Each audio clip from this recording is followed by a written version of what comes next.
The assumption is that capitalists and Marxists must always be completely separate things. Okay, you couldn't possibly run a successful business and be a Marxist. Well, that's not really true at all.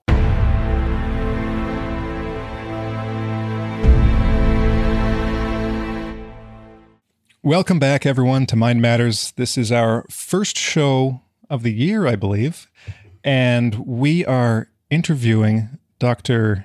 Richard B. Spence, the author of Wall Street and the Russian Revolution, 1905 to 1925.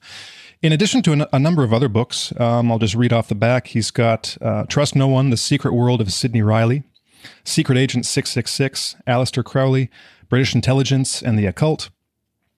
And he's got a few projects in the works right now that we may be able to get into today. So welcome to the show, Rick.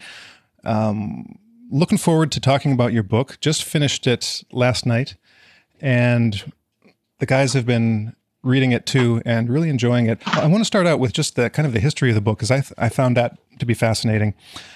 Because for anyone that's kind of familiar with, like, I'd say conspiracy literature or kind of alternative history, they've probably heard of Anthony Sutton's book, Wall Street and the Bolshevik Revolution. And so in the intro matter to this book, you or maybe it was your editor mentions kind of the genesis of the book and how you'd originally planned on getting the rights to Sutton's book and doing a new edition of it. And then your own research kind of spiraled, kind of grew, and you ended up producing this book. So I just wanted you to talk a little bit about that history. So, what was it?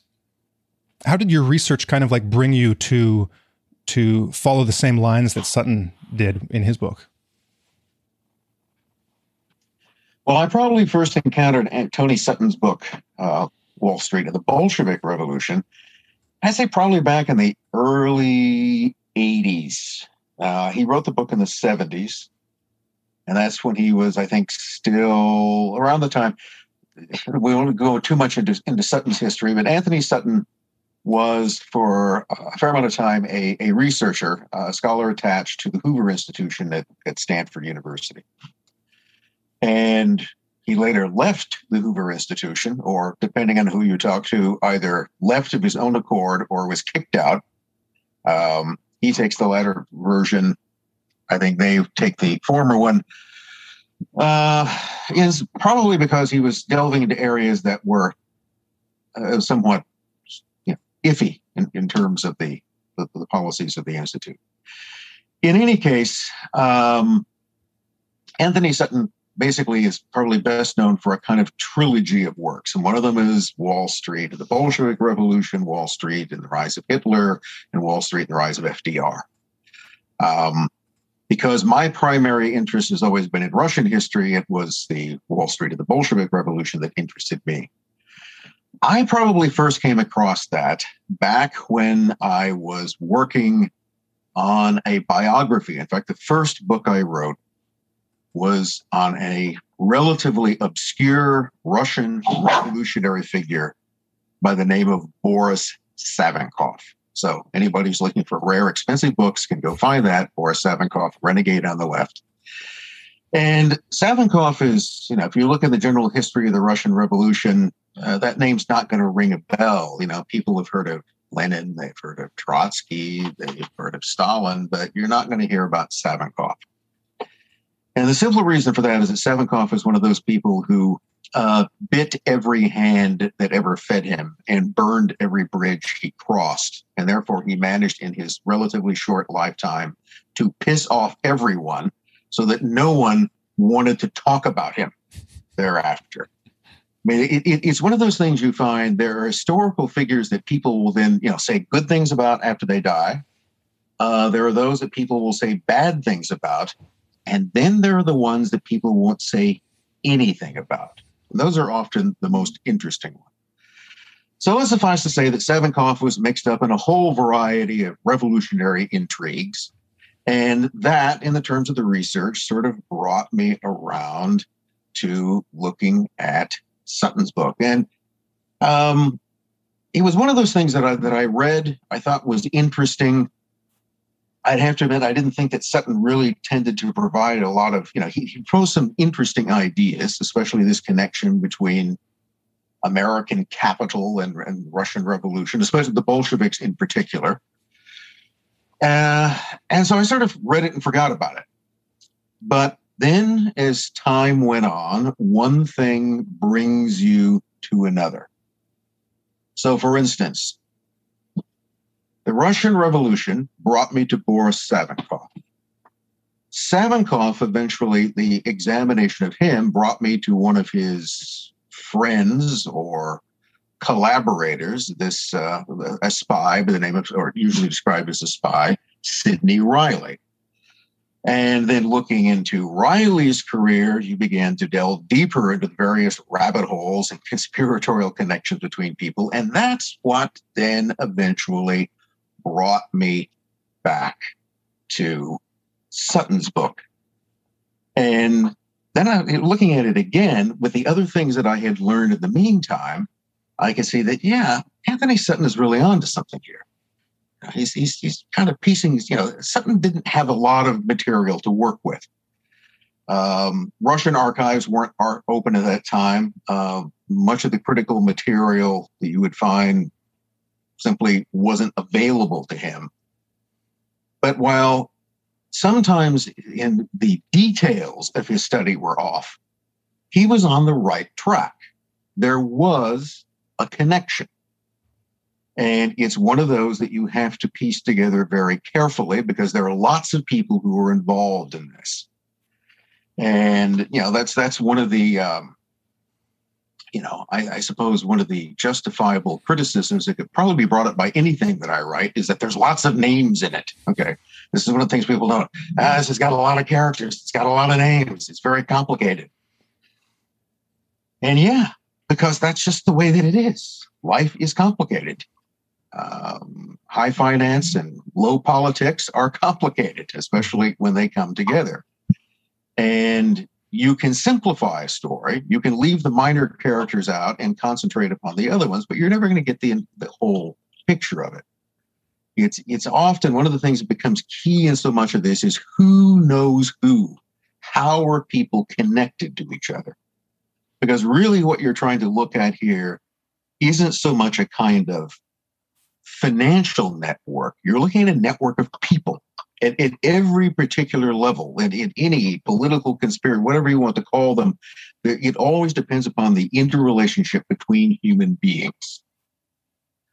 So here in a way is, and also because it's pretty much on my mind at the present time, one of the key elements that sort of would bring me back to Sutton's work and tie a number of things together had to do with Leon Trotsky. See, now there's a Russian revolutionary people will generally recognize.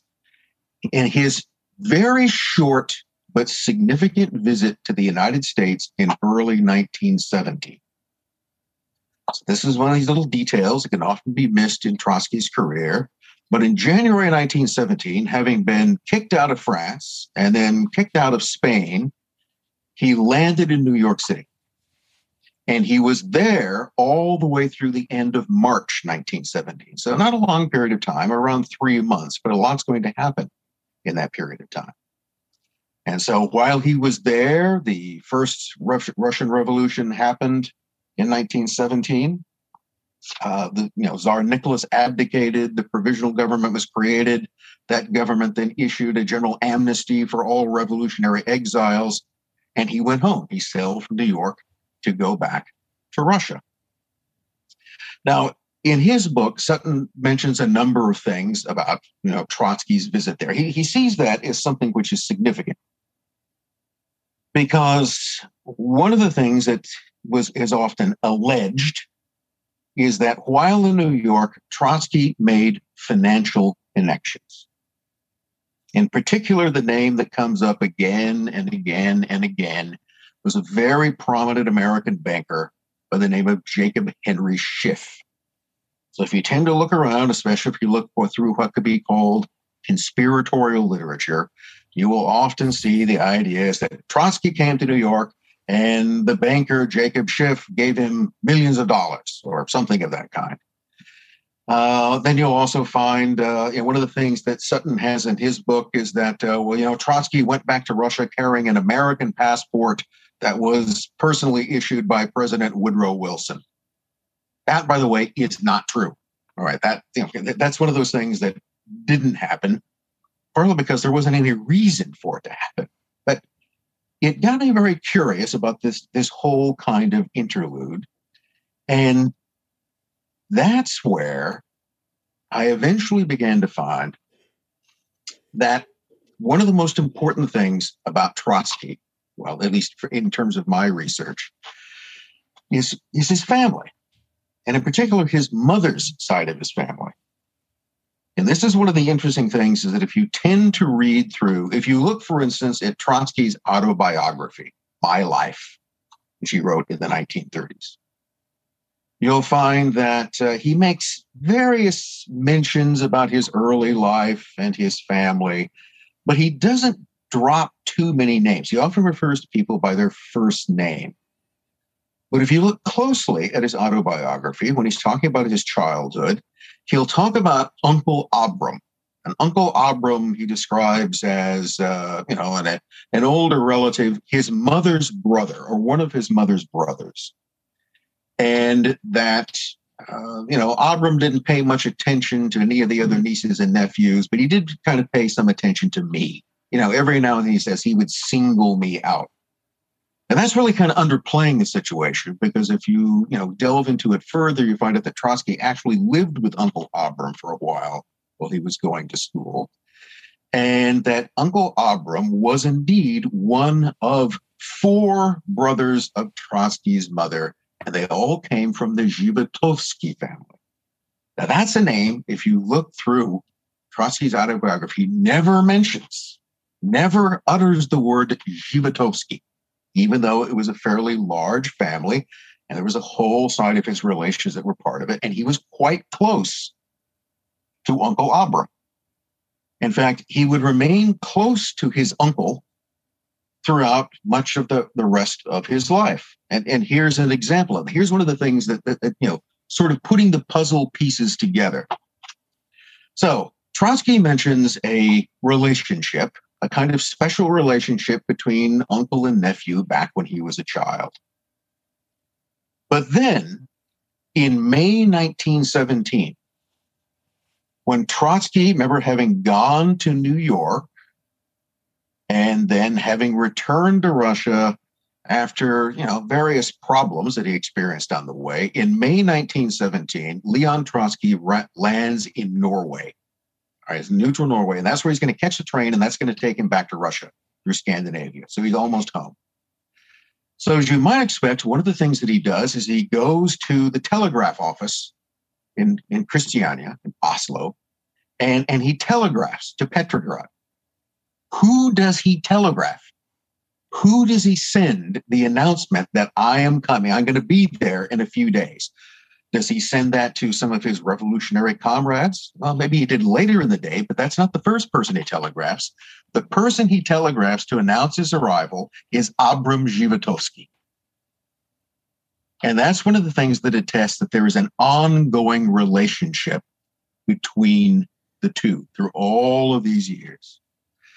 Now, there's a very interesting difference between Trotsky, who has become a career Marxist revolutionary, basically bouncing around from one country to another, and his uncle. And his uncle, in the meantime, has become a millionaire capitalist. In fact, all of his Zhivatovsky uncles have become wealthy members of the Russian industrial and financial elite. They're all millionaires. That's one of the little things you realize. The whole half of Trotsky's family are millionaires. So Abram that got me interested in Abram Zhivatovsky and the rest of the Zhivatovsky brothers. And if you look around, you can, particularly in Russia, people have done some genealogical research on this, and you can kind of trace their business relationships. Who were they in business with? Where did they start? Who were their partners? Who were their collaborators? Who were their competitors? So this is where I found out that at the beginning of the First World War, Abram Zhivatovsky teamed up with a couple of his brothers, and they were going to make money off of war contracts. Because remember, one of the things to keep in mind always in any situation is that while wars can be tremendous disasters for the bulk of people, there's always someone who makes money off of it. There has to be. Look at all the money, no human activity in entire human history is a greater enterprise than war. It's always the biggest business around. It consumes more resources, it consumes more money, it consumes more lives and attention than anything else. And all of the money which goes to pay for warfare, which always goes to pay for warfare, isn't gathered together somewhere in a field and set on fire. It goes from one pocket to another. All of that money, all of the wealth which war consumes is not consumed, it's simply transferred elsewhere. So, if you're, one of the things to go into is that if there's a war somewhere, well, there's stuff to be sold, and those who sell it are going to generally profit quite handsomely. So Abram Zhivatovsky was a committed capitalist, and he could see the war as a capitalist venture. And the Russian government was going to need lots of weapons and munitions that they couldn't produce on their own. And so one of the places to find that was in the neutral United States. So here again is one of those things that's, I think, often kind of lost in the shuffle. For most of World War I, the United States was a neutral country. So the war begins in August 1914. It's not until April 1917 that the United States enters the war. So for the bulk of the war, the U.S. is a neutral country. And it means as a neutral country that all kinds of things can go on there that couldn't go on elsewhere. And it can also, theoretically, it could have produced weapons and made loans to both sides. That becomes much more difficult to do for the Germans. But, a huge amount of war material is being produced in the United States. So, for instance, you find that by 1917, there are entire factories in the U.S. There's a whole plant outside, and this is just one of them, outside of Philadelphia, called the Eddystone Ammunition Company, which is doing nothing but producing artillery shells for the Russian army. A whole company in the United States, in the neutral U.S., was formed to produce arms contracts for the Russians. So Uncle Abram was quite right. There was a lot of money to be made. So what he and his brothers did was they set up a company called the Petrograd Trading Company. And it opened offices in Japan and in London, but most importantly, in the Equitable Building at 120 Broadway, right in the financial district of New York. And they established that in early 1915 to essentially deal with Russian war contracts. Now, here for me, this may not mean much elsewhere, it was the kind of clincher. Who was the man that Abram Zhivatovsky sent to New York to manage Petrograd Trading? Sidney Riley. Another fellow who, despite his Irish-sounding name, was born in Russia, had a whole background career as a kind of, basically as a businessman. He's much the same thing, not as successful as Abram, but he's Abram Zhivatovsky's employee. He's working for him. He's his main agent in New York. So what this all boils down to is that when Trotsky arrives in New York in January 1917, he's arriving in a place where his uncle, his favorite uncle, a man who, by the way, has financially supported him during his revolutionary career, because, Uncle Abram was apparently a soft touch, has a business office right next to Wall Street. And Zhivatovsky does business with all kinds of firms and people in New York. He is very well connected to that. In fact, to add yet another name to the story, but it's necessary, one of the other people who in Russia and America, Trotsky's uncle does business with, is a Swedish banker by the name of Olaf Ashberg. Olaf Ashberg ran a bank. He managed his own bank in Stockholm called the New Bank or the Nya Banken. And what made Ashberg and his bank somewhat exceptional in the banking world is that Ashberg was an avowed socialist. And he had created his new bank, his Nyabanken, as a bank specifically for Swedish working people. Nothing nefarious in that, but it's one of the interesting things that you tend to find if you look closely. The assumption is that capitalists and Marxists must always be completely separate things. Okay, you couldn't possibly run a successful business and be a Marxist. Well, that's not really true at all. I mean, it's socialist businessmen abounded everywhere. It really wasn't that unusual. So, Olaf Ashberg isn't anything that strange. He was more open about it in that regard. The other thing, though, about Olaf Ashberg, and where you might most commonly encounter his name in history, if you come across it, is that during World War I, he becomes mixed up as his bank is used essentially as money laundering for the transfer of German funds to subsidize revolutionary activities in Russia. And this indeed was part of a whole program which was going on. Was Parvis and that's all tied up with him? Parvis, yes. Alexander Helpan Parvis. This is this whole... Ashberg was the banker for Parvis. All right. And Parvis was another Russian revolutionary who had essentially gone to the German. Parvis and Trotsky also had been close at one point. In fact, go back to around 1905, that's when Parvis is older than Trotsky and was really Trotsky describes him as his mentor. Many of Trotsky's own political ideas, a lot of his personal twists on Marxism, the concept of permanent revolution. Now, if you look at Trotsky, he's always connected as the guy who comes up with the idea. Well, he didn't come up with the concept of permanent revolution. He just, sort of appropriated it from Alexander Helpan, from Parvis, as he's generally known. And Parvis also, by the way, was a successful businessman. He's another Marxist revolutionary who's running businesses quite profitably. So one of the interesting things I find about this. So at the beginning of World War I, Parvis, went to the Germans and he goes, look, I have a lot of connections with revolutionaries in Russia. There are a lot of people who would like to overthrow the existing Russian government, which you're now at war with.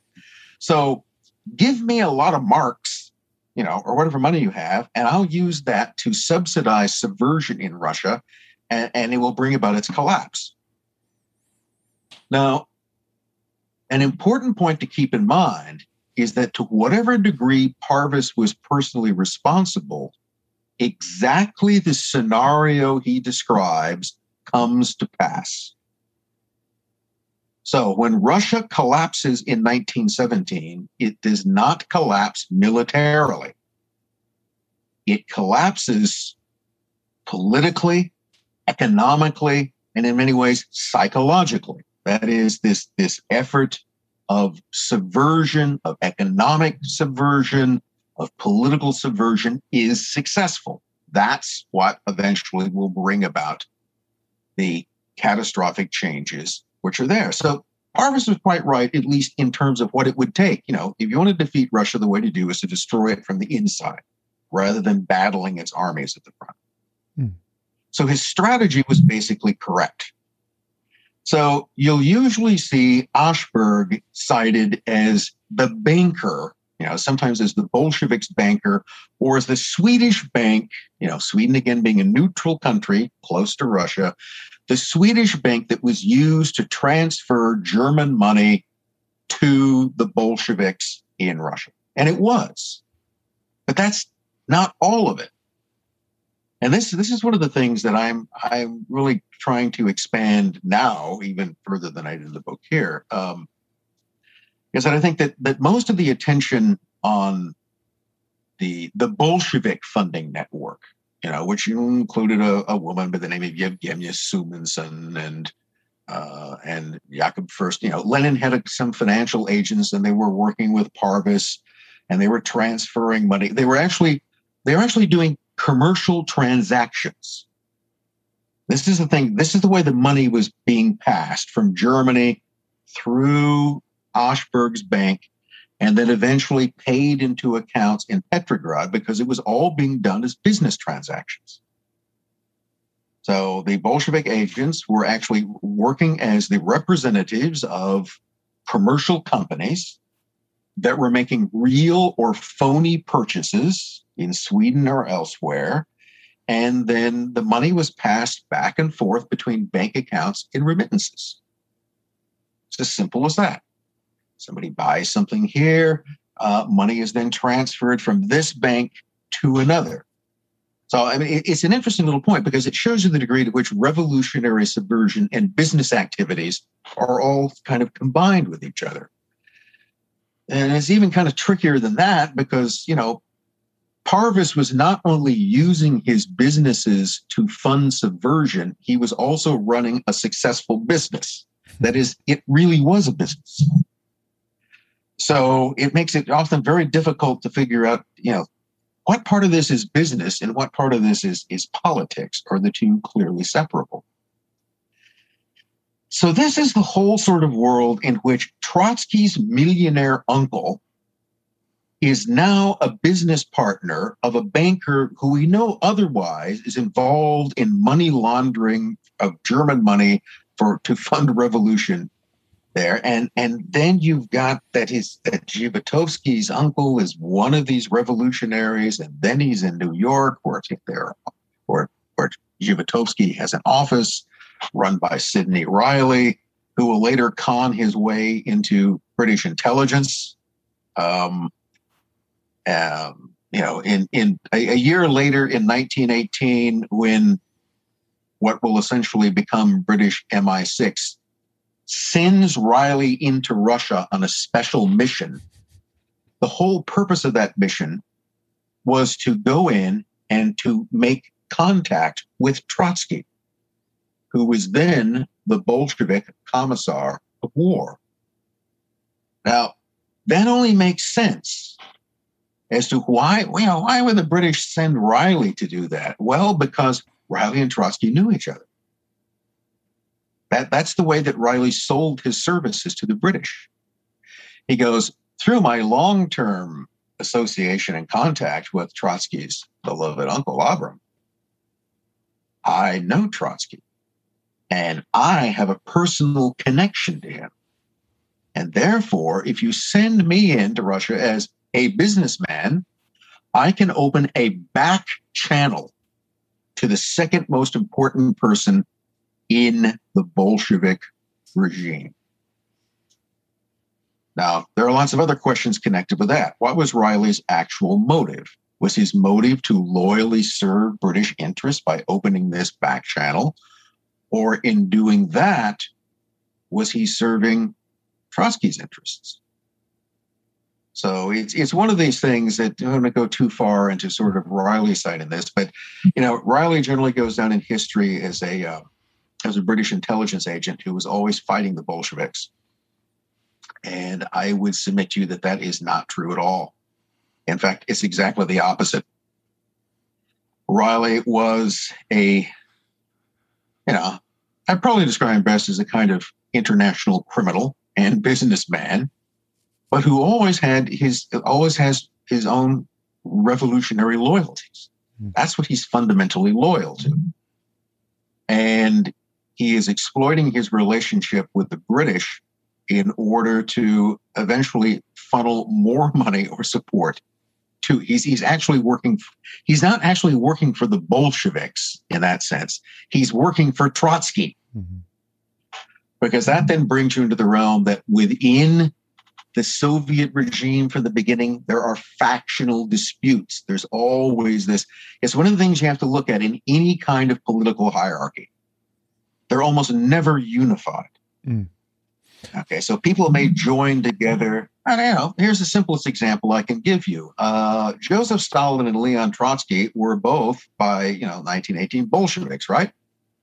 They were both loyal satraps to Lenin, or were they? I mean, they may have both served Lenin, but from the very beginning, they hated each other's guts and they become mortal enemies. So people who other on one level are supposedly unified in the pursuit of communism and world revolution hate each other and will do everything they can to undermine the other and, in fact, destroy them. Well, and the same applies. So the whole thing between the same would apply on the other side, like when you look at the Wall Street angle, right? And this is the point you make, I think, in the conclusion to the book, is that when you're looking at the Wall Street connections, there are all kinds of different, I guess, like almost clans. You have like the J.P. Morgan, you have Schiff, you have Charles Crane, and you've got the Warburgs, and sometimes they'll work together on something. Sometimes they have connections to each other, but at the same time, they're their own operations and interests come in conflict with one another oftentimes, and they're not always out for the same thing. And so, for instance, you had the conflict between Schiff, who you mentioned already, and Crane, who you hadn't mentioned, kind of in the earlier years, so after 1905, where they didn't exactly want the same things, but they ended up supporting some of the same causes in pursuit of those aims. So they basically both wanted the fall of the Tsarism in Russia, but they had slightly different takes on what they wanted and what they didn't want, which sometimes brought them into conflict with each other. And so, well, this is one thing I want to lead from that into a question I've been thinking about, is how to interpret all of this, how to interpret all of these connections, like what was really going on. So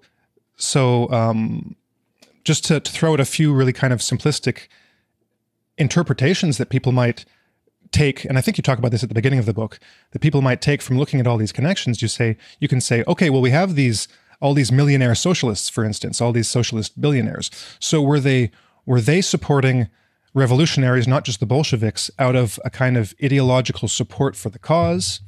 That might be one interpretation. Another interpretation is that you just have a bunch of greedy Wall Street bankers who just want to get into Russia to make a whole lot of money. And then you've got all the conflicting things where you don't know who's working for who and who's a double agent, who's working, like who is pretending to have one motivation, who has another. So is there any way that you could, or how do you prefer to look at it? Like, how do you prefer to encapsulate it in a way that kind of makes as much sense of everything going on as possible? Or is it just a matter of, well, it's complicated and you've got to read all the details to get any idea of what's going on? Well, the most important thing, the bottom line in most of this is not everybody's motivation, but it's the single most important one, is money. So I think at some point in the book, towards the end, I say, look, if you want to understand why you would have, what's the largest motivation as to why American capitalists, the Charles Schwabs, the William Boyce Thompsons, the Charles Cranes would actively embrace and subsidize revolution.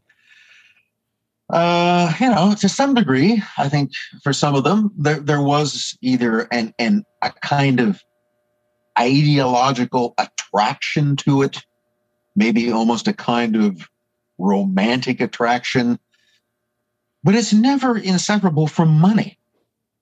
And remember, that's what drives these people. That's how that's the whole reason they exist.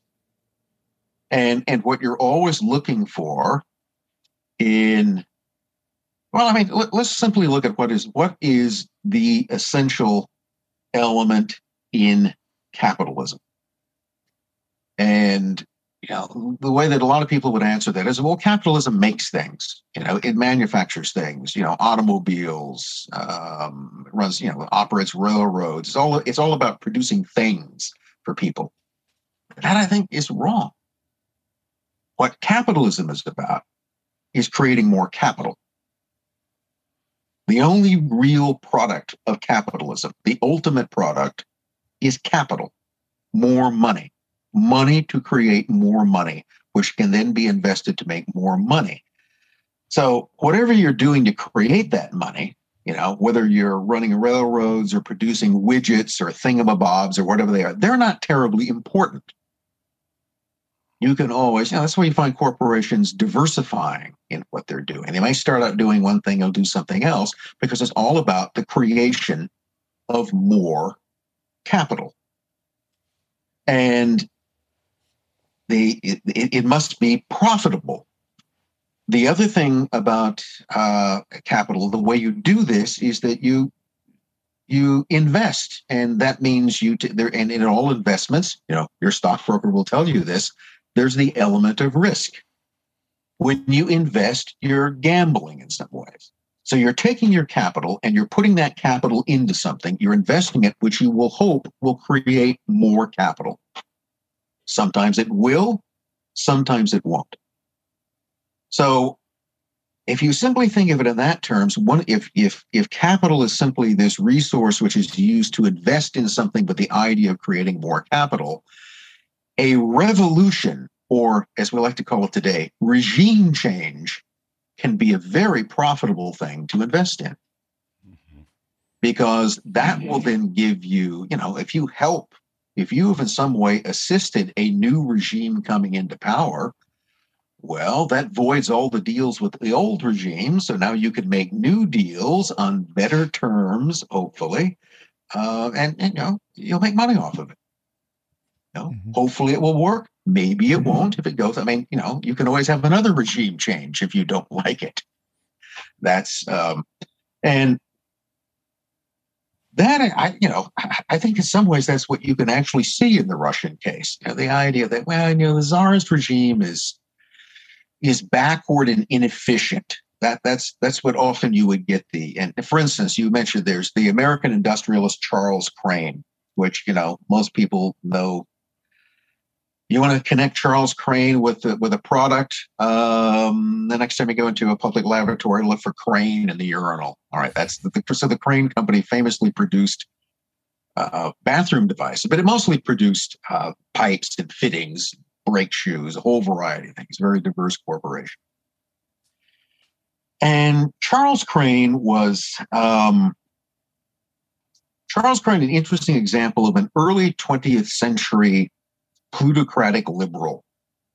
That is, he was someone who basically inherited a fortune. He didn't make one. He was never terribly interested in business that I could see. The business kind of ran itself.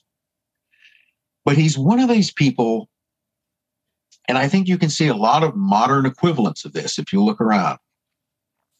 He's one of those people who found himself as one of these blessed human beings with a huge amount of wealth at his disposal. I mean, not many people have that. And you have to think about, today or at any time, how actually rare among the human species people who command huge amounts of wealth are. Because the majority of human beings are and always have been relatively poor.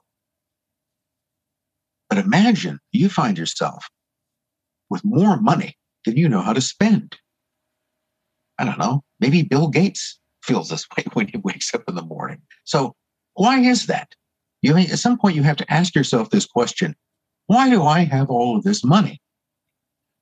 Well, I don't know. One simple answer is that, it must be the will of God. Okay, providence, the cosmic muffin, whatever you want to call it. I have all of this, and I have all of this because I must to achieve something with it. And that's what Crane wanted to do. Crane was one of these people who inherited a lot of money, had a variety of what might be called altruistic ideas, and then came to believe that somehow his wealth had given him the task in life of improving the world, and therefore of supporting or subsidizing the things that he thinks he would do. So that's why he becomes a huge supporter of Woodrow Wilson's campaign. He backs political candidates. Well, he goes in and finds political candidates and funds their way into office. The guy who would essentially pay for much of the campaign. And then that, of course, grants him access. So one of the things that Charles Crane did, just one of the things that he did, was that he was, very important in putting Woodrow Wilson into office and keeping him there through the First World War. So he was very close to the Wilson administration. Crane's son had a job in the State Department. Crane himself had no official position whatsoever. I want to emphasize that he was a man who was never elected to a public office, never held any kind of appointed position, but he had a huge amount of influence. I mean, Crane, through the Wilson administration, had a direct influence on American foreign policy towards Russia.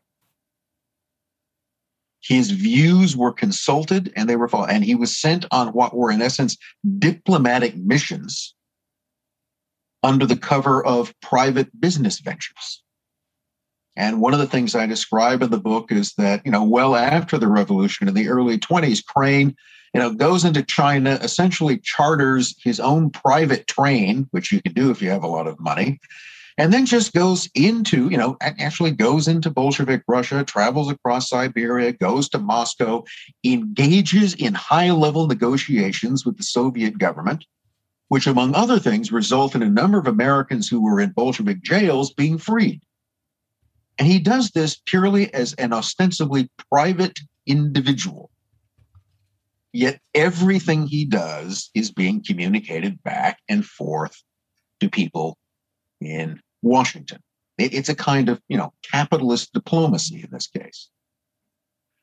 But Crane had a very long, he believed that his money had given him the ability to shape the world. And therefore you find, he was willing to do things, in earlier years, he'd subsidized revolutionary movements in the Balkans. So this was back when the Ottoman Empire was collapsing and you had various, you had a thing called IMRO, the Internal Macedonian Revolutionary Organization, which was a nationalist movement which was fighting the Turks, had guerrilla armies operating around, was conducting things that might be called, terrorism. And Crane decided, these are the good guys. I like these guys. They're on the side of history. And so I'm going to give them lots of money to, assassinate more Ottoman officials and buy weapons because I have the money to do so.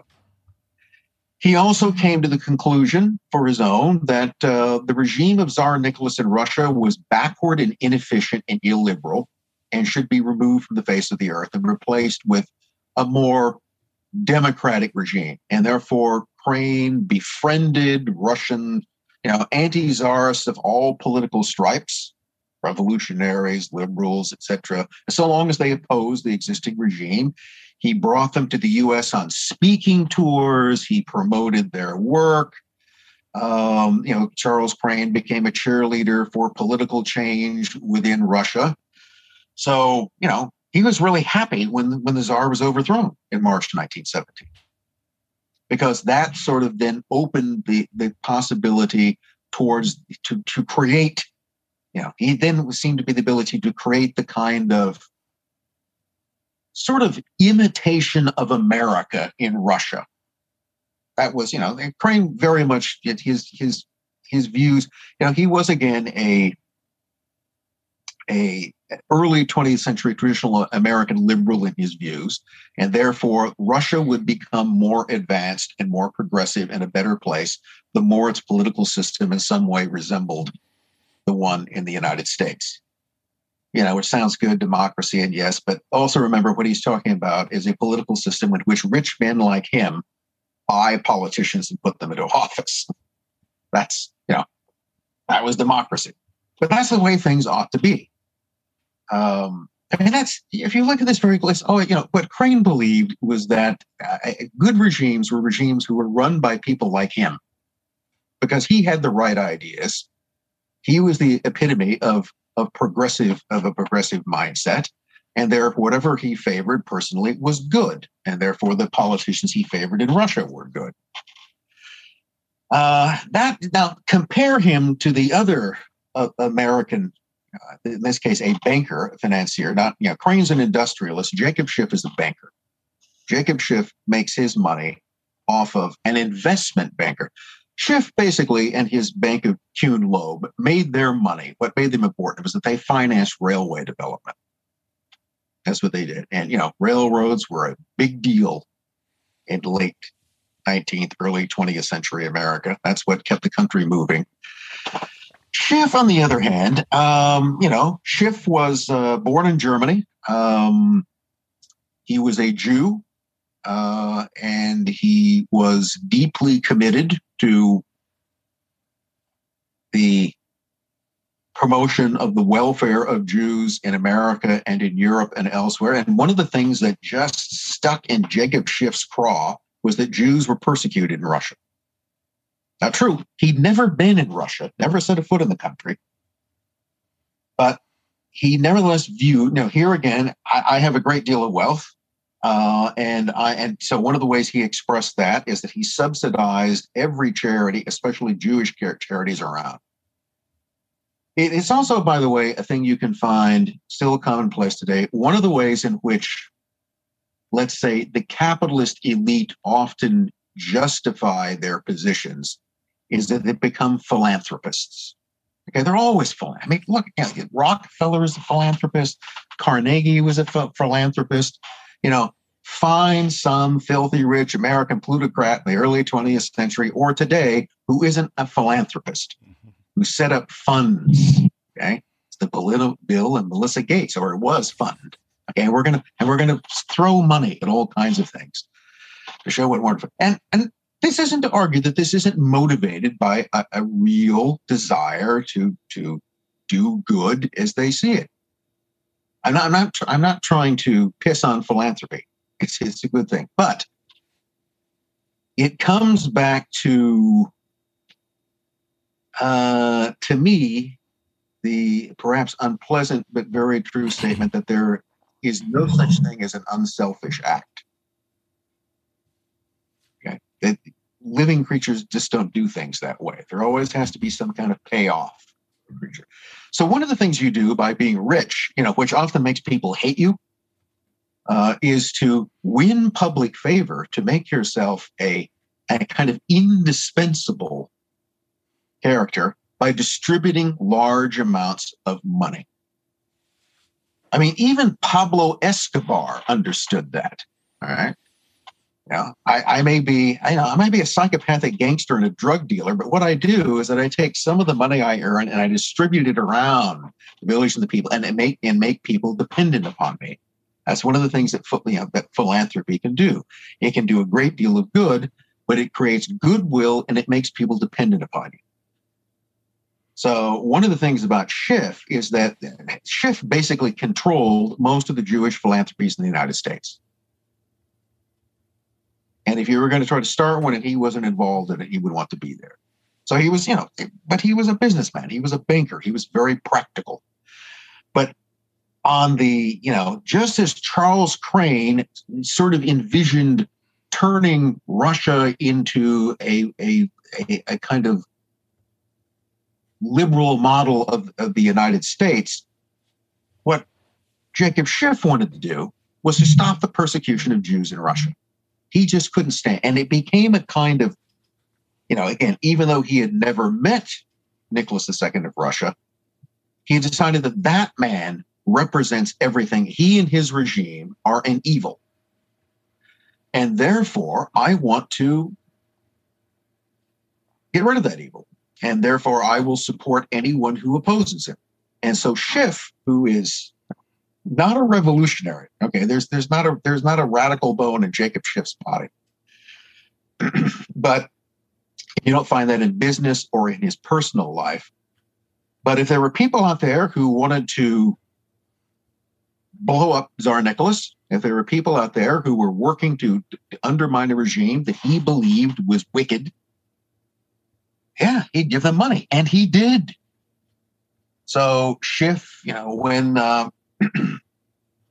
one of the best examples of that I note in the book is that when Russia and Japan went to war in 1904 and 1905, a war which proved to be disastrous for Russia and sparked an abortive revolution, one of the ways in which Japan was able to fight that war, in fact, the only way they were able to fight that war is that they had to raise basically $250 million in foreign loans. Who helped them do that? Who helped them raise most of those loans in New York?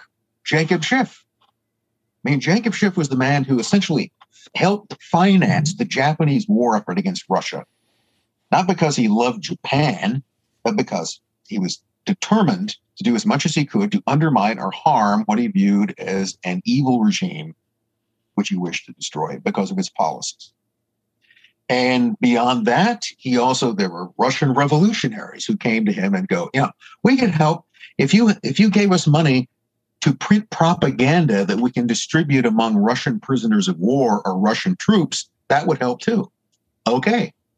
I'm a capitalist banker, but I'll give money to Marxists who theoretically want to destroy everything I stand for, because now what they want to do is to undermine a regime and a leader that I oppose. Mm-hmm. So this is how you end up with an American banker, Jacob Schiff, and you end up with an American industrialist, Charles Crane, both working and using their money to help undermine a foreign regime for different reasons, but with the same aim in mind. Rick.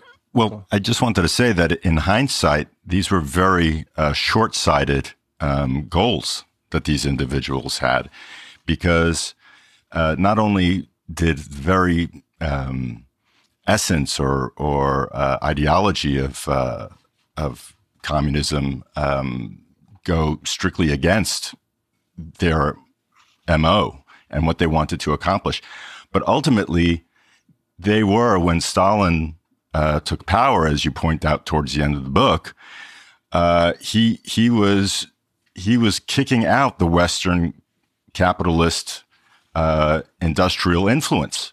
He only wanted to hire Western people with know-how for their ability to consult on certain projects. And ultimately, the titans of Western capitalism were unable to get the very foothold into Russia that they had thought that they might get by implementing all of these intrigues and propping up these figures. So that's very interesting to me. And connected to that, Rick, I was just thinking that the Jacob Schiff, an incredibly interesting figure who was in part responsible for the creation of the Fed, the Federal Reserve, and the greater centralization of financial power in the U.S. and in the Western world. There was these same interests seem to be, to some degree, so many decades later, also against the sovereignty, the autonomy of Russia. It's as though, if history doesn't exactly repeat itself, it certainly does rhyme. It certainly does seem as though, the same impetus to suppress and subject and subvert and is still there to some great degree. Well, there's still the profit motive. There's still one of the things that that Russia represented in the early 20th century, and it still represents, is that it's still the biggest country on earth. It's still basically 1/6 of the world's land area. And within that, there's a huge amount of resources, much of which have still yet to be exploited. Look today at an example as to how dependent Western Europe is on Russian gas and oil. It's one of the huge advantage things, because they can literally freeze Germany if they cut off the gas. Of course, they're going to lose the money they would get for that. But there's this relationship between the two, this practical relationship between them. So think of it this way. What would you rather do? Would you rather want to keep buying gas from the Russians and then, always have the implicit threat that at some point they can shut off the gas? Or would you just rather go in and take control of it yourself? Break the whole thing up into a bunch of small, dependent, impoverished countries that do nothing but produce gas for us.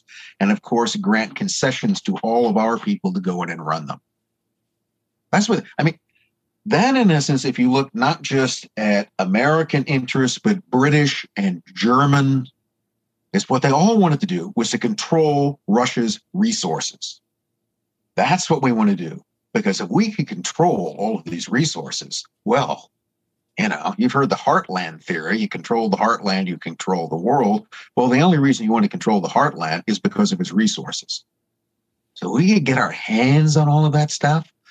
That, by the way, the Russians don't appear to be developing very effectively. But this is one of the arguments against the Tsar. The Tsarist regime was backward and inefficient, and they're just not exploiting their resources, damn it. So you see, if we just went in there with good old American know-how, I mean, look, we've tamed the West.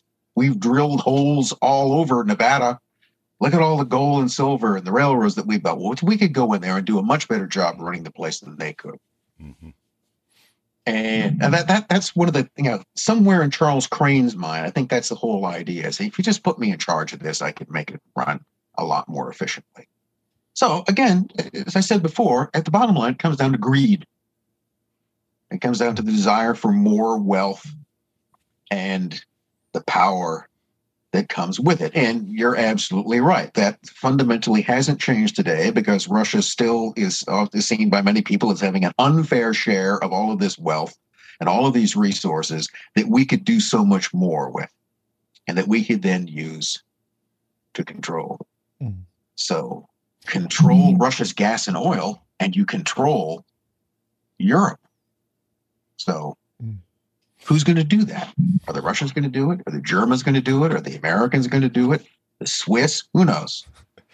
Well, for some reason that just made me think of one of the figures in your book that I wasn't expecting to find there. I wasn't aware of this part of Mark Twain's history, that he was involved in a lot of the, some of these anti-Russian or anti-Tsarist organizations, and he was kind of a bit of a propagandist about the cause. I mean, Twain's writings and views on Russia in the early 1900s could probably be on CNN today, and there wouldn't be that much of a difference.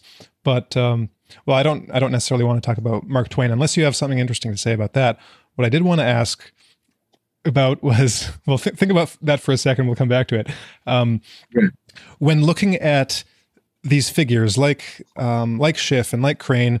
So Crane, for instance, he's almost like this almost utopian vision and this self-congratulatory kind of view of himself as well, we'll go in there and we'll make it better.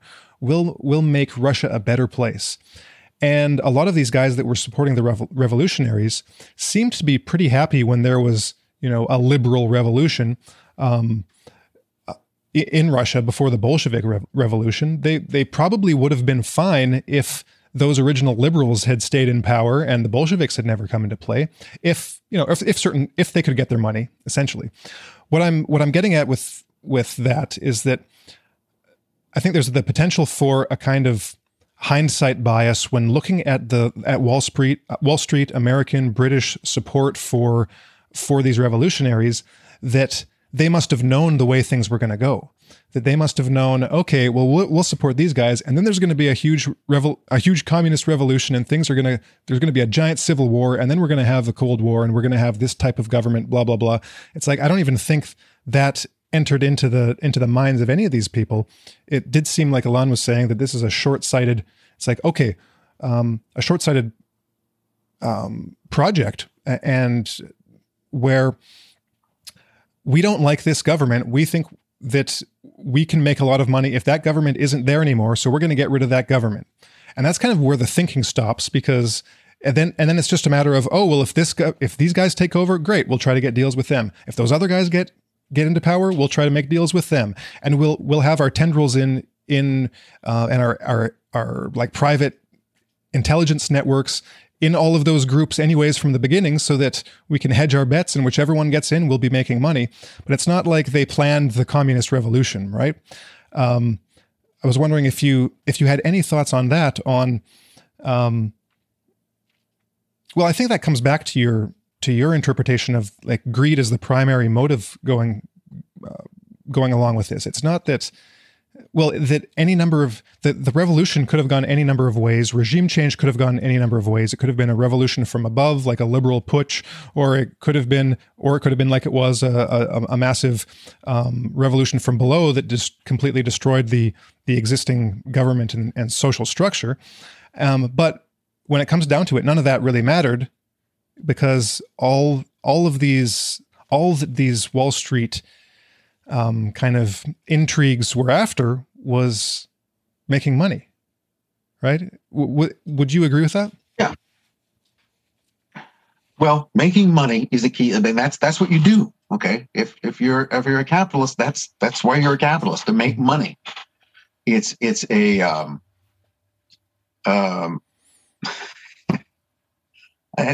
give an example from knew a fellow who was at work for a company who was involved in a labor dispute, okay, and the type of thing. And so he was on the union side of the question, and he was negotiating, and of course, negotiating a labor contract. And what he wants is more money for the worker. Okay, we want our people to get $2 more an hour. We want extended vacations, health care, and the rest of that.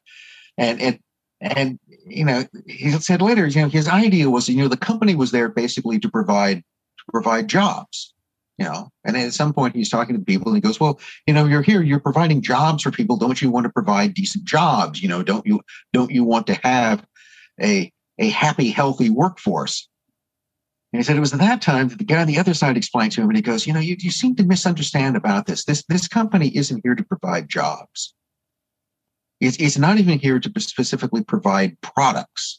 It's here to make dividends for its shareholders. Mm-hmm. The only people that the company is responsible to is not its workers.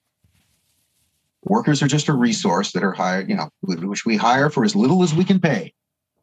Because our whole point, the reason that we exist, what we have a responsibility, a fiduciary responsibility, is to make money for our shareholders. And if there is if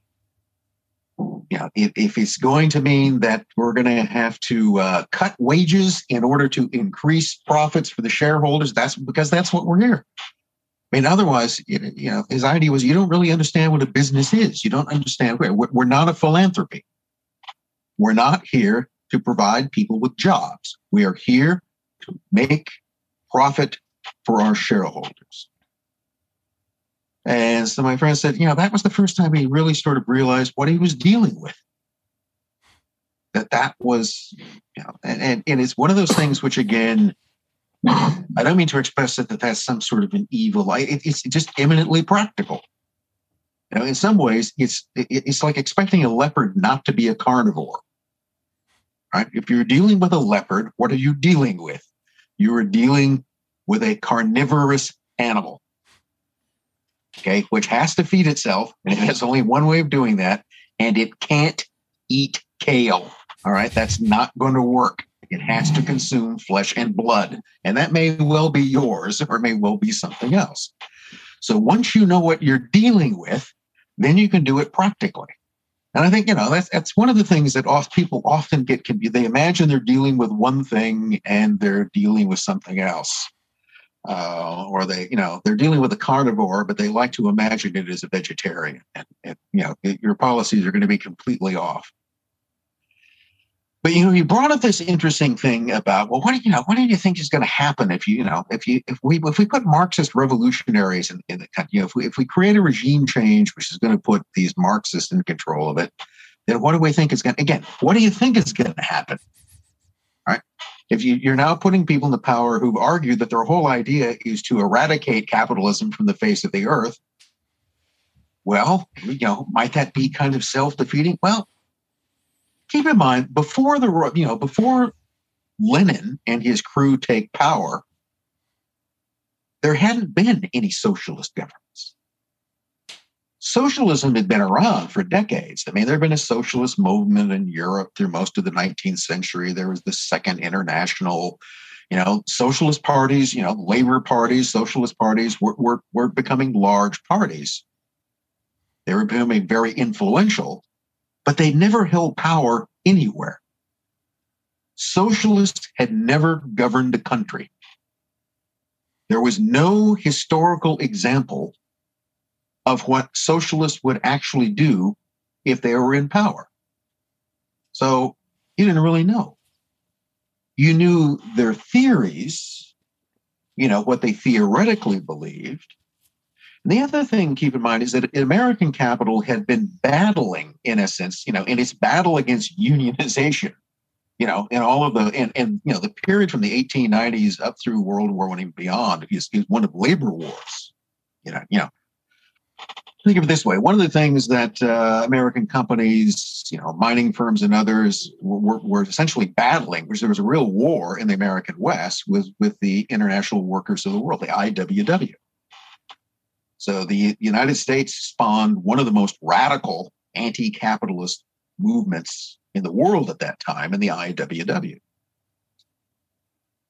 But what had they learned about that? I mean, what was American capitalism's experience in dealing with, Marxist radicals? Well, one was that we can beat them and control them because they always lost. I mean, they had some success, but, the Wobblies failed, okay? American Socialist Party did not overthrow capitalism. Capitalism always had more money at its disposal. It could always hire scabs. It could hire Pinkertons. And so these pesky Marxist revolutionaries could be a problem, but from the standpoint of much of America, they were a problem we could kind of deal with. And one of the ways you could deal with is because, behind the scenes, the reality was there are always people you could buy off. Okay, there are always people in these lanes, but it goes back again to the way in which you did business. So you got to do business. There are people you compete with, but people you compete with the next day might be someone you would need to go. You don't have to like them. Okay, doing business with people has nothing to do with liking them. It has nothing to do with friendship. In fact, that will get in the way of things. You should never make business decisions based upon emotion or upon friendship. You shouldn't do something because that's a favor you do to a friend. Business is business. Let's look at the most basic business of all, organized crime. And that's why you always have this thing. Remember, it's nothing personal. It's just business. And in business, you have to set the personal aside. You might have to screw over or even kill somebody you like, but that's business. That's all about the bottom line. It's about producing profits for your shareholders. So in business, as a practical necessity, you have to do business, make deals with people that otherwise you might detest and might be completely have different values than you do. But you work together to make profit for each other, or you oppose each other in order to create that. So business was all about making deals. It wasn't about friendship. It wasn't even necessarily about trust. It was about the need for mutual cooperation in search of mutual benefit or profit. So the whole mindset of business was that, look, whatever these people say, they're going to have to do business, right? We all have to eat. And the thing is that in dealing with the communist regime that Lenin set up, initially they proved to be quite right in that degree. Because you have to look again at what happened is that Bolsheviks come into power, they fight a civil war, and they introduce a thing called war communism. And war communism, it was the crudest sort of economy. You abolish money. There's supposed to be a centralized distribution of goods and food. You don't work, you don't eat. You essentially militarize labor. And you reduce the economy down to the most basic elements. Production, in some cases, you use force in order to achieve things. You control people by the distribution of food and products. And as crude as that was, even though most of the Russian economy collapsed, keep in mind, the Bolsheviks survived. It worked. war communism kept the essential elements, which was essentially military production, around, and that's why they won the Civil War. But then they were faced by the fact that they had a completely ruined economy. The railroads had been ruined, the oil refineries had broken down, the whole place was a mess. And then that part of that was their fault, and part of that was the fault of the war that preceded it. I mean, the currency was destroyed, the ruble was worthless. That all started when the Tsarist and then provisional government just printed paper rubles like crazy to finance the war. But the Bolsheviks had inherited all of that. And they now had to find a way to make things be. So what happened is that in 1921, when the Civil War is over, and they've politically won, they make concessions. And the concessions are that Lenin introduces, against, by the way, the objection of people like Trotsky and others, a thing he called the new economic policy. And the new economic policy essentially gave the land back to the peasants. Basically let peasants lease land, grow crops, sell those crops in the open market. It privatized agriculture. Got peasant revolts off their back. But then it did two other things. It restored retail trade in the country, and therefore creates a whole, or restores a class of kind of petty capitalists. You'd open private businesses, hire people to work for you. But then most importantly, you made a deal with all of these foreign capitalists, some of who before had been, funding white armies to destroy you. And you did that by offering concessions to foreign companies. So this meant, for instance, that the Russian oil industry, which had been one of the biggest in the world, was now in ruins. And, inside the country, we just don't have means to produce the pipes and the equipment to restore this. But the Americans do. And keep in mind that American companies knew more about drilling for oil than anybody in the world. So what we'll do is we'll offer a concession to something like the International Barnsdale Corporation that specializes in oil field equipment, pipelines, and we'll say, look, you come in, we'll grant you a concession to bring in your engineers and equipment and to restore all of the pipelines and refineries in the Caucasus to get the oil industry going. And then you run it for us and we'll split the profits 50-50. That's a good deal. I mean, you're going to offer them, that's, and furthermore, when we give it to you, there won't be any competition.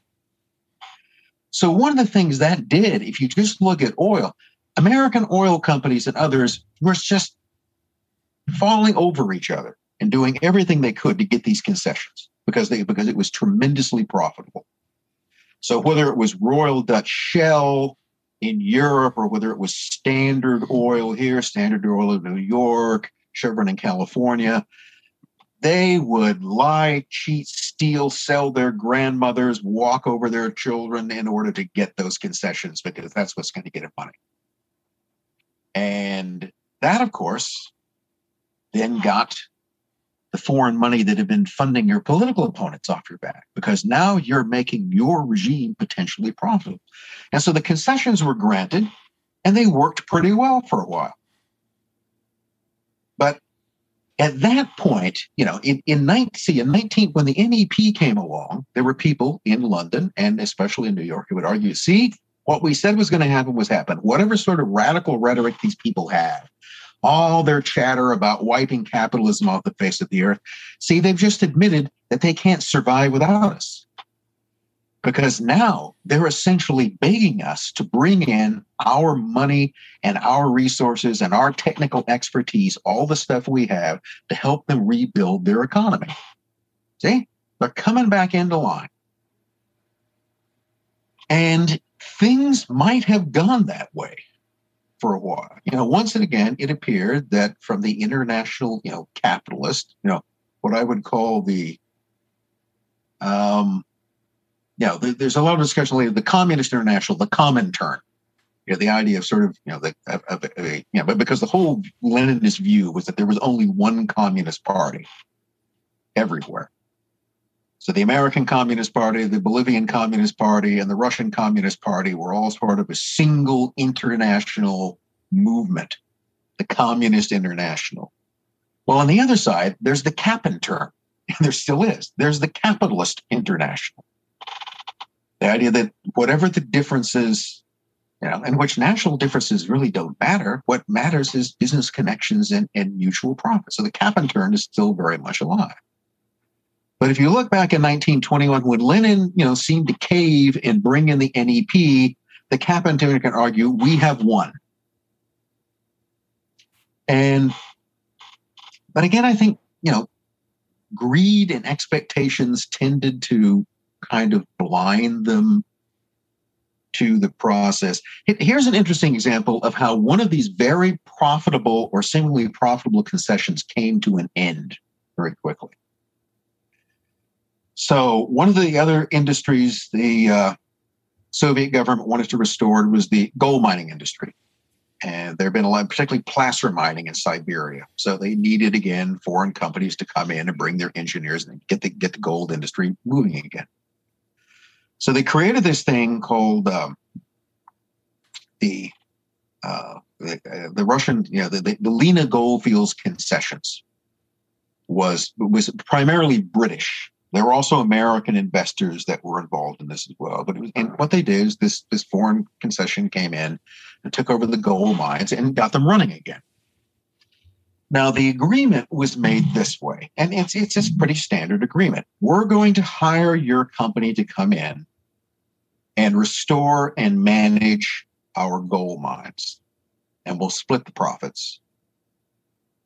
But you have to guarantee, and you would see, that you have to maintain a certain minimum production of gold per year, right? Because if you're going to run them, you have to produce a certain amount of gold. So every year, you have to produce 100 million gold rubles worth of gold that will come out of the mines. If you don't, if you fall behind, if you don't meet the production quotas, then the concession will be terminated and everything will revert back to the Soviet government. So we're going to hire you to manage it, but you have to manage it well. So you come in, you set everything up, but of course you have to hire local labor, right? So you're dealing with the various Russian, Soviet labor you're dealing with. And Soviet labor is, of course, since this is the USSR, is organized into labor unions. Now, they aren't really independent labor unions, but they are labor unions. So you then have to negotiate a contract with your workers for wages, hours, etc. Well, everything seemed to be going pretty well until at some point, and this again is as Stalin ascendancy rises, the idea was that, the foreigners have sort of fulfilled their purpose. That is, they've come in, they've got the mines running, they got the equipment going. So then at some point you begin to realize, other than splitting the profits with these guys, why do we really need them? So what happened to this profitable concession? Labor troubles. The workers went on strike for higher wages. How much higher wages? 15 times what they were currently making. That's what they wanted because the company could afford it. Company could afford it. He was now faced with a strike. So what do? You go to the Soviet officials and go, look, the workers are on strike. But there's no production coming out. We're not going to be able to meet our quota this year. Soviet government's idea is that, well, this is a great proletarian republic, and here workers are free to negotiate their own contracts. And so if you got labor troubles, that you're going to have to work it out with them. We can't do anything about it at all. Now, of course, that wasn't true. The Soviet government was instigating the whole thing. The unions simply did whatever they told them to, but they could argue, no, we can't do anything about it. We can't intervene in this. Workers are sovereign. You'll have to work it out with them. But, if you don't get production going again, we'll have to come in and terminate the contract. And so guess what happened? Strike shut down production. Contract was voided. Soviet government come in and took over the whole thing under the terms of the contract, which you had previously signed. Because some way or another, blinded by greed and all the little, gold dancing in your eyes, you never really figured out wow, you might get screwed over in this. Did the workers get their raise? No, because the people who would have paid it to them, I'm not sure. I think actually when it went back under Soviet management, the wages were lowered. So there you go. Yeah, typical. See now, but see then the argument is that once Soviet authorities are back in charge, that it's the workers' state, and therefore you can't really strike against your own interests, can you, comrade? Precisely. Okay? This is the workers' state, and you are the workers, and therefore if you go on strike, you're just going on strike against yourself. And also we'll send you to the gulag. So get to work. Great. Rick, we've been going almost an hour and a half, so I want to maybe just ask one or two final questions. First, did you have another one, Elon? Just real quickly, actually, we had Gary Lachlan on the show. Lachman, thank you. The Return of Holy Russia, which is a book he authored in the past couple of years, Rick. And you guys you have some similar interests, right, with the occult and. That's usually what I connect him with. Yeah. It seemed like there was so much in your book that fit in well or complemented Gary's. His where it takes on a more kind of socio-religious, cultural perspective. Yours a more political, financial, economic, spooky dimension to the whole thing. But like one of the things that I think the two books have in great common is, the sense that this revolutionary fervor has been brewing for a very long time in Russia prior to when the actual events of 1905 and 1917 occur, approximately. And there is some of the causes of that seem to be legitimate. The Tsar wasn't handling things probably as well as he could. There was some level of reason to be resentful towards any pogroms and unfairness against Jews for a number of decades. By the same token, there seems to have been something of a socio-cultural development in this radical liberal revolutionary fervor that was building up for decades. And I wonder if, right now there's a very popular term used in a different context called mass psychosis formation. And I'm just wondering if you have any thoughts about the kind of insidiousness or destructiveness or suicidal nature of that development as a political ideology, as a socio-political development. That the revolutionary fervor. The revolutionary fervor. Any thoughts about what that was? Like, how did it? Finally, in 1918 or 17, it caught on and had become this kind of overwhelming force of destruction. Eating its own tail, looting its own treasures, destroying its own culture. Any thoughts as to what that all was? Is it a collective madness? Well, kind of. Collective madness is the term for it, but I'm not sure this is exclusive to Russia, but two of the things you can see there is there are really two things that seem to be working in tandem, or which create a symbiotic relationship between them, somehow combined. And one of them is you get the kind of revolutionary elite.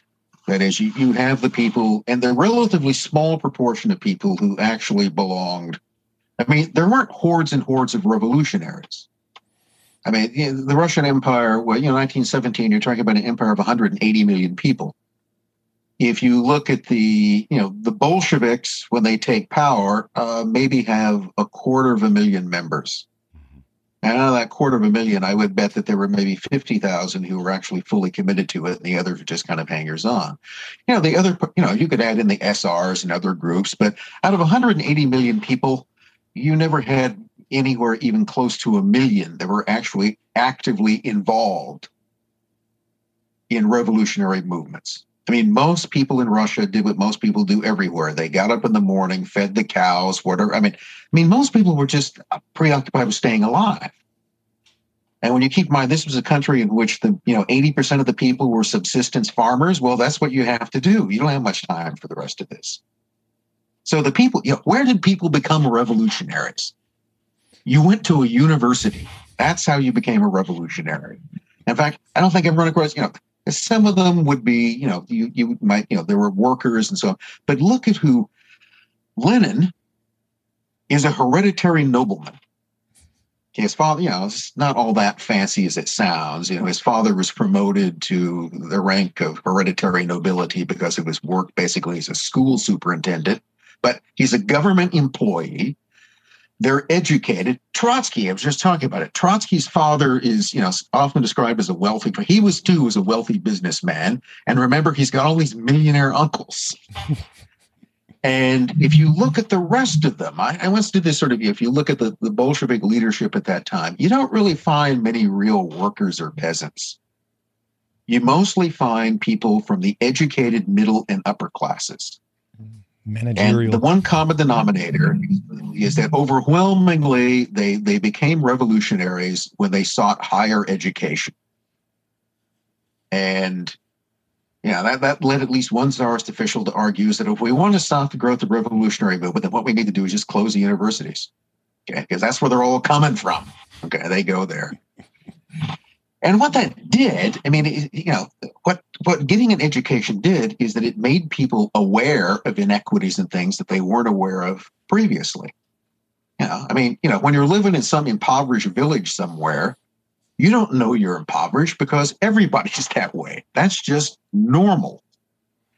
It's only when eventually you go somewhere and you see that, I'm apparently just being completely screwed over. All right. There are all these people who have money and I have nothing. That's what will lead someone to join a revolution. So at the top, you have people who are not really from the impoverished masses. They're generally from either the upper or the privileged, educated or semi-educated middle classes. And one of the things which is often a common element in those classes, somebody once said that the single most important psychological trait of the bourgeoisie is resentment. Middle classes resent. Okay, they resent two things. One, they resent the people above them who are richer than they are. And you also resent the people below who you often simply view as being lazy and stupid. See, they're lazy and stupid because we rose out of that. And we can't rise any higher because there are all these rich parasites above us. So it's a perfect ingredient for growing, like to create a certain sense of a chip on your shoulder about one thing or another. And, Lenin's case is that even though Lenin was a hereditary nobleman, the fact is that nobility didn't get him anything. It meant nothing. Okay, his family wasn't rich. They were just well off. They were, his father was a government bureaucrat. Lenin was looking forward to what? An education to become a lawyer, so you can go in and basically represent other rich people in court cases. So if you've got any kind of, especially if you're a psychopath with ambition, that's not very satisfactory. You want to have more. And the only way that you can get more is to get rid of the people above you. And the only way that you can get rid of the people above you is to get the people below you to push you into that. So you've got this group that's this kind of manipulates things. It always leads it. And they're almost always the people who were kind of leading before. So it's, the elite tends to simply perpetuate, is replaced with another elite. But then below that, in Russia in particular, you've got this long kind of simmering resentment in the mass population. So again, it goes back to the Russian peasantry. So the Russian peasantry, again, were basically subsistence farmers. A few generations before, most of them had been serfs. They had been slaves, and literally. They were owned as property. So, if you're a peasant in that situation, what is it you know? Well, one of the things that you learn how to do is survive. And is one of the things, which I still think has a very strong influence in Russian society to this day, especially when you do things like threaten them with economic sanctions. They've been through a lot of stuff. Okay, there's the real memory of that. All right. World War II might be one example. There's this whole, Russian history in some ways is this kind of constant series of disasters, which somehow we managed to survive. So, the Mongols were thrown at us, Napoleon invaded us, Hitler invaded us, all of this stuff has come along and they're all gone and we're still here. So now you're going to threaten us with something. All right. So starvation, well, we've done the starvation thing. So, but among the peasantry, there was this idea that peasantry basically just kind of lived on their own. I mean, this is the way you can make a revolutionary appeal to the peasantry. What does the Tsar's government do for you? It does two things. It taxes you and it conscripts you into its armies. Other than that, it doesn't feed you, doesn't provide any real way, doesn't provide much in the way of education or the rest of it. You manage your life on your own. If there was no Tsar or if there was no government, would you be worse off or better off? You wouldn't have to pay all of those taxes. You wouldn't have to pay them for the land that your family has already worked for 500 years anyway. So the kind of basic revolutionary appeal there was a kind of anarchist appeal. I mean, to me, the real essence of Russian radicalism is a kind of anarchism. The concept that we could just live better on our own. We could, and the peasants have pretty much done that. They lived, their traditional society was the thing called the mir. It was, the world, the village, and it had elders and it had its own rules and regulations. And your lives were 99% just managed by yourself. What the government did was to tax you and conscript you. So anybody who came along and said that if you, got rid of this system, you would be freed. There would be a kind of a spontaneous order would emerge. Well, there was already a kind of spontaneous order there. The peasants, for the most part, get along just fine without the government. But that, remember, isn't what the communists offered. Okay, communists love government. That's their way of achieving things. And the best example of that was, I think, when Lenin said, that the state is simply a weapon of one class against another. So the state has forces, it has police, it has bureaucracy, it has an army, it eventually has a monopoly of organized violence. And that's simply, his history is simply the battle between different elites, or if you prefer, psychopathic minorities, in order to control the state, in order to dominate everybody else. But you could combine, part of what was going on in 1917 was this,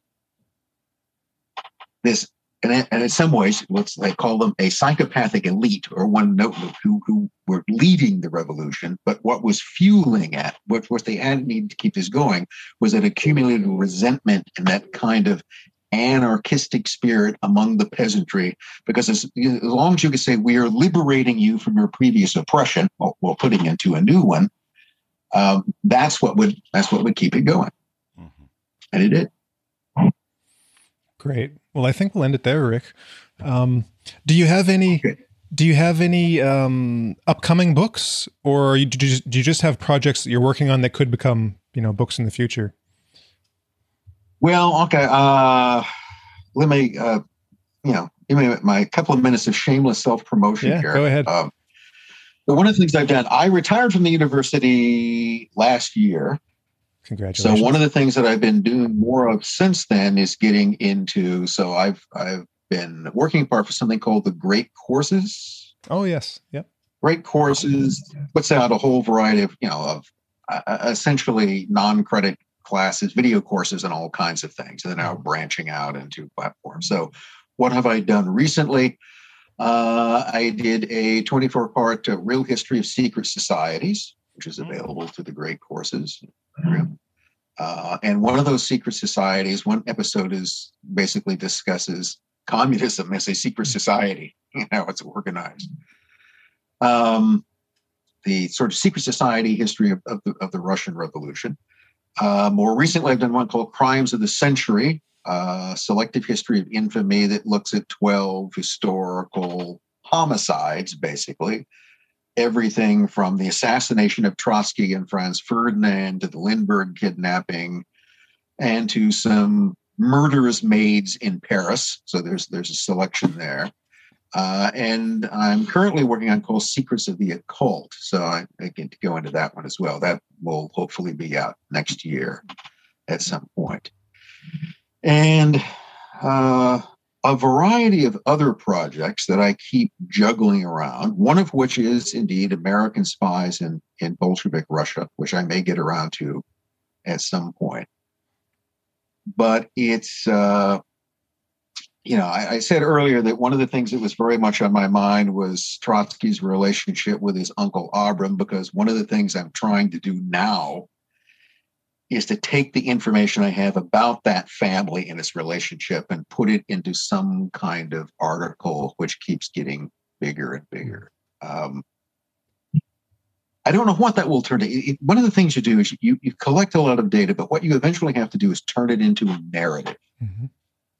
You have to take all of these little disparate pieces of information, and then you have to describe it.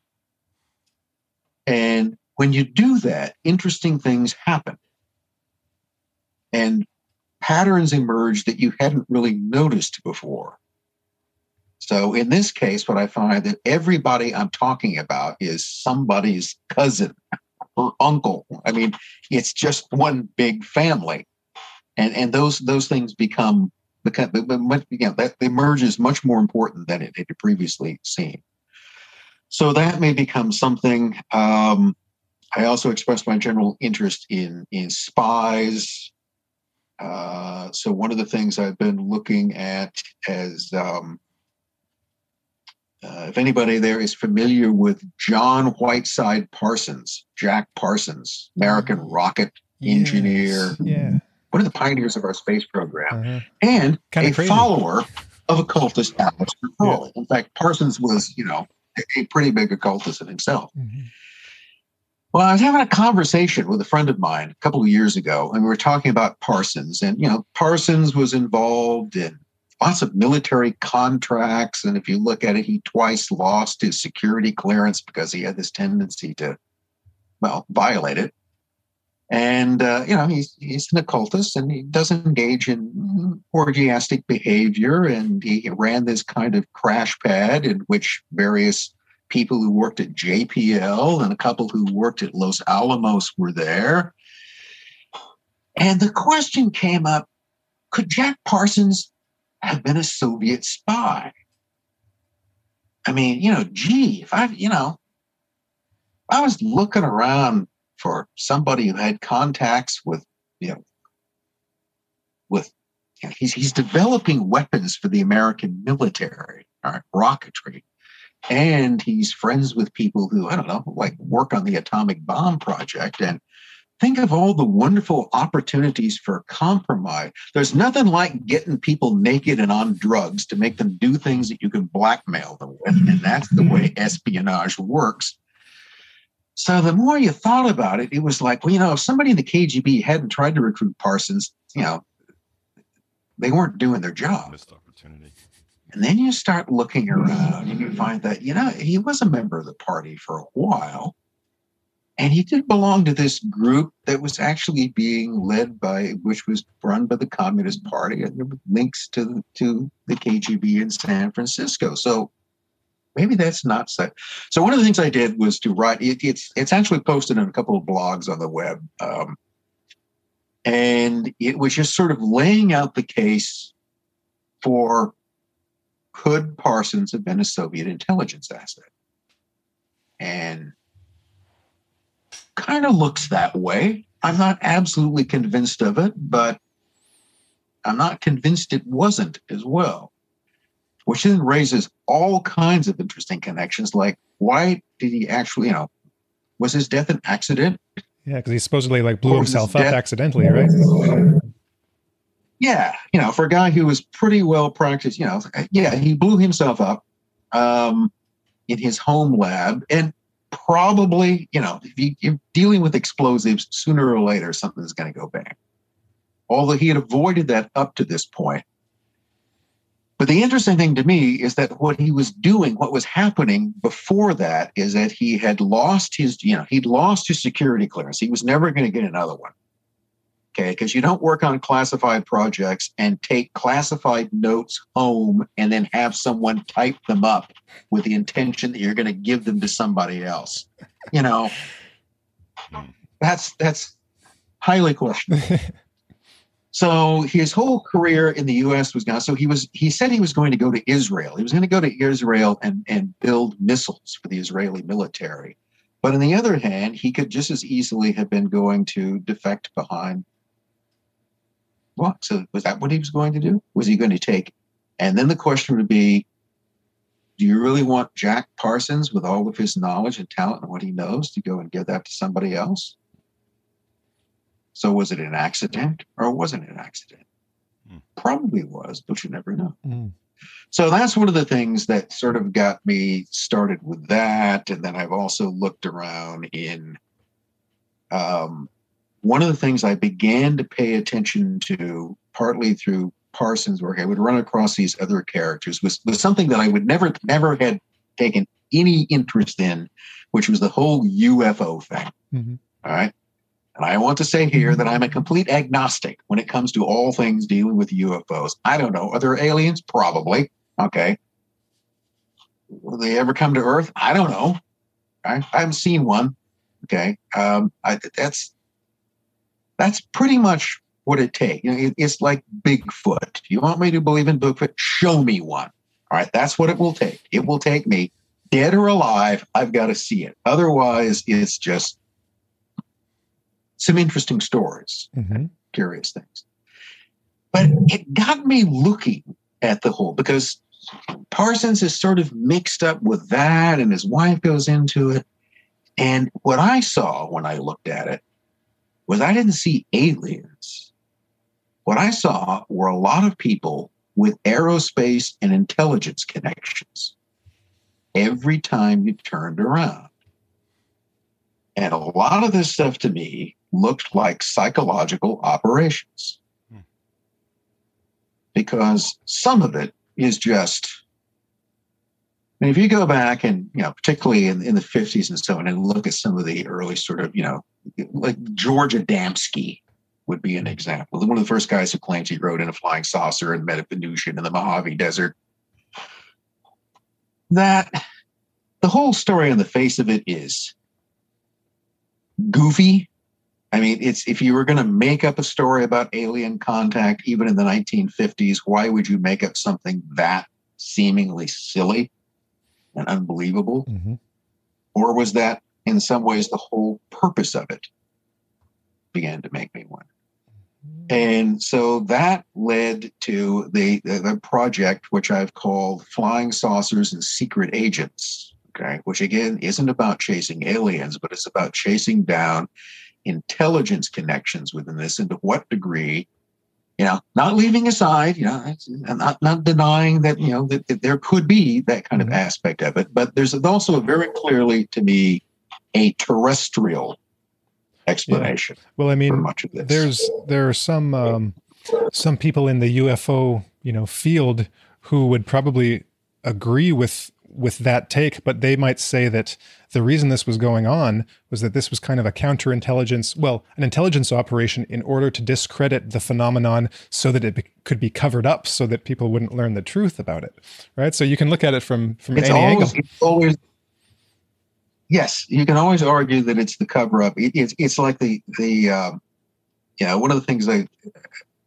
recently gave a kind of public lecture on or talk was the whole Roswell thing. It was kind of the anniversary of that. And I have to say, personally, to me, if I go over it and I look at the news reports and the rest of it, I don't see anything going on there. Right? It's, there's like some rubber debris and balsa wood and tinfoil this guy finds on his ranch. And then the mystery to me is why someone at the Air Force Base then decides to run an article saying that they found a disc. Okay, a flying disc. Not that they found it. There's no mention of it being crashed. There's no mention about it. It's like the press release from the base is, oh, we've got a flying disc. But then the next day it was like, oh, no, we don't. So I don't know who authorized that. But it looks to me more like one of these things that just got out of hand in some way, but then the explanation we'll get for it is that, well, no. See, all of these are cover stories. Everyone's giving a cover story. All of them, when Mac Brazel, the rancher, says he found that, well, that's just a cover story. But that's the only story there is.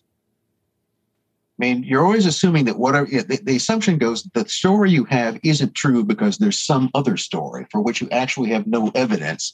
The only thing for which there's any evidence is the story which you're now saying isn't true.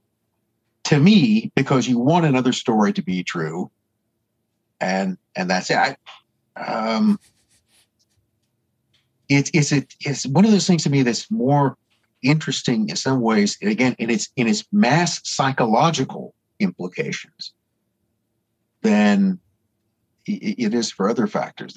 I also find it very interesting that this whole early flying saucer waves goes along hand in hand when MK Ultra is taking place. Yeah.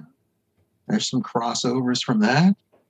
I mean, it's not like the government wouldn't be out with secret programs to try to, manipulate people's minds, would it? So, they'd never do anything like that. They wouldn't secretly give people drugs and hypnosis in order to create mind control killers. No, that wouldn't happen. They just don't do that. But then later they'd admit, yeah, we tried that, but it didn't work. That's the thing I have. Yeah, we did it, but we didn't find there was anything there. We played around with mind control and remote viewing and all of this stuff repeatedly and found that it doesn't work, but then we just repeatedly trying to do it. We just like trying. So we just like trying, but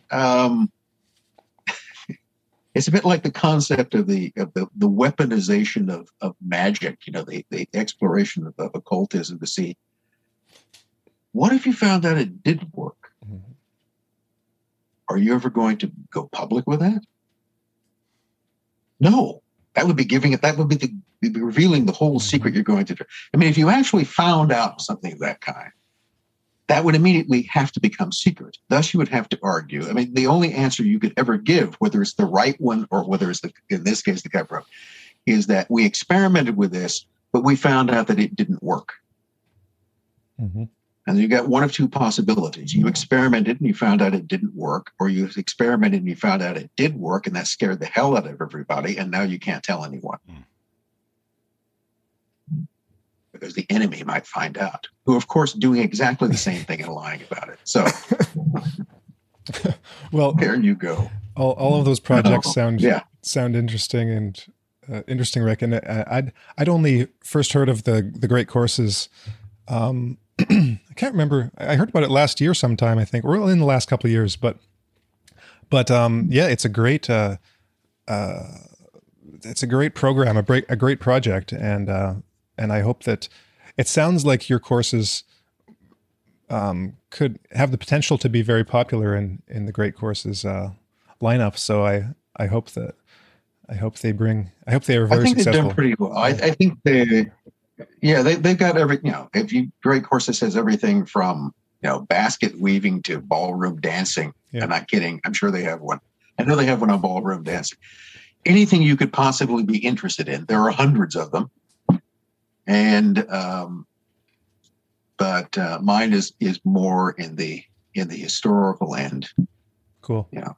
Well, is there a website that we can direct listeners and viewers to for your work, or? Well, the only website that I have, Luddite that I am, I still have my university website, which is kind of semi-up to date. So if you want to know more about who I am and the courses I used to teach and the things that I'm interested in projects, you can go there. Okay. Anybody who might want to contact me and be polite, okay, because if you write me a nasty email, I won't answer you. But anyone who might want to contact me can do that. My email is rspence, rspence at uidaho.edu. So you can reach me there with any kind of semi-legitimate question of one kind or another. And one of the things I do have, my wife keeps pushing me to, you should create your own website and post your stuff there, which at some point I might get around to, but I'm not quite sure when that's going to be. Fair enough. Okay. Well, we will include a link to your university website. We'll include a link to a place to purchase your book. And yeah, thanks for being on. It's been a pleasure talking to you and hearing you. My pleasure. Great. And there's so much, I mean, we only scratched